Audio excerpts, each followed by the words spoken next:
bem sabemos que é mestre, vindo de Deus, porque ninguém pode fazer esses sinais que tu fazes, se Deus não for com ele. Jesus respondeu e disse: na verdade te digo, que aquele que não nasceu de novo, não pode ver o reino de Deus.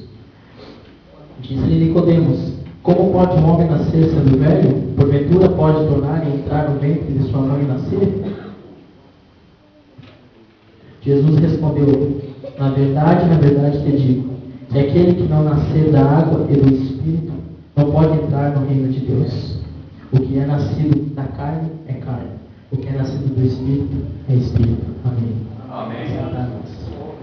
Aleluia.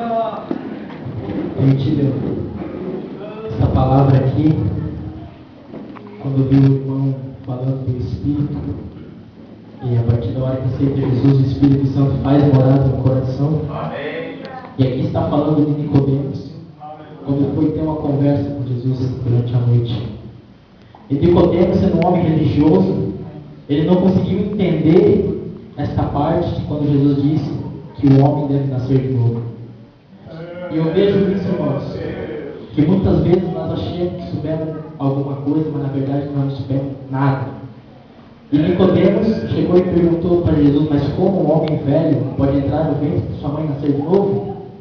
E Jesus disse que aquele que não nascer da água e do Espírito não pode entrar no reino de Deus. Quando fala da água do Espírito, a Bíblia aqui está falando da água do novo nascimento, energia, ser batizado. A partir da hora que tu tem um novo nascimento, que você aceita Jesus, você recebe o Espírito, como o irmão falou. Tem muitas vezes, irmãos, que nós vemos até para a igreja, nós sentimos a presença do Senhor, nós sentimos a presença do Espírito Santo, nós até aceitamos a palavra dele, nós até vimos maravilhas na nossa frente, mas a gente ainda, às vezes, parece que não nasceu de novo. Quando a Bíblia fala, aquele que é nascido da carne é carne, que é nascido do Espírito é Espírito. A carne é aquele velho homem atrás.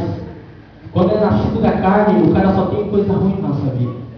Mas quando é nascido do Espírito, é renovado. A partir da hora que o Espírito Santo entra na nossa vida, não existe mais mal contra a nossa vida. É o Espírito Santo que toma conta, é o Espírito Santo que dirige as nossas vidas. Amém. A Bíblia diz em Provérbios que é o Espírito Santo que dirige as nossas vidas.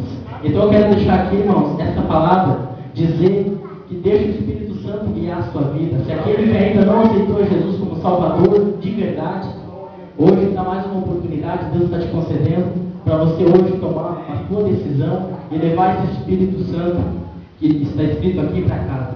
Amém, irmão? Agradeço a oportunidade em nome de Jesus.